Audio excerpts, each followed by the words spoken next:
Mut kysytään usein, että mitä noin pitkä mies oikein tekee työkseen. Niin mä oon tullut tänne Hyvinkään kissataloon kokeilemaan kerrankin oikeita töitä. Aloitetaan siivoamalla tää huone. Tästä lähti eilen kissa uuteen kotiin. Niin se merkitsee, että huone pitää siivota ja astiat pestä. Eri huoneille on eri harjat, jos on vaikka jotain tauteja liikkeellä. Ja täältä löytyy joku asiaton. Sitten matot pitää kans pestä, kun aiempi asukas lähtee. Eli kaikki rullalle ja pesuun. Sitten seuraavaksi vaihdetaan kissan hiekat ja pestään laatikot. Kassi solmuu ja sitten viedään ulos roskiin. Mähän on nopeampi kuin Usain Bolt.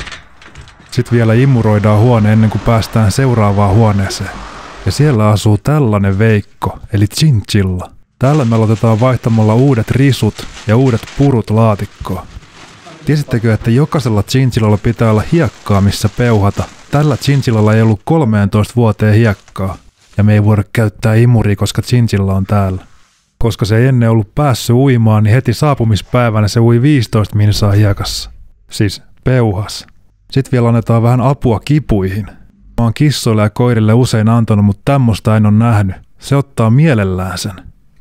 Sitten seuraavaksi kootaan kiipeilypuu. Onneksi mulla on apuri mukana. Tai niitä voisi ennemminkin kutsua työnjohtajiksi. Ne osaa delegoida työt hyvin ja ottaa itse rennosti. Sitten on kaikkien 6 kissojen ruoka-aika. Yksi kissa saa omat ruuat, koska muut kissat ei tykkää siitä, niin sen pitää syödä lukkojen takana, ettei muut syö sen ruokia. Mä sain tarkat ruokkimisohjeet ja mulla oli suoraa yleisöä katsomassa. Tällaiset oli niiden tarjoilut. Joillakin oli enemmän kiire kuin toisilla. Vielä jaksaa vähän aikaa odottaa. Pistetään kaikille saman verran.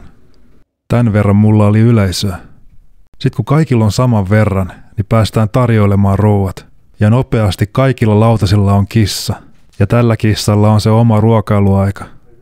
Kovan iltavuoron jälkeen on hyvä ottaa taukoa. Mitähän töitä sitä kävisi testaamassa seuraavaksi? Mitä?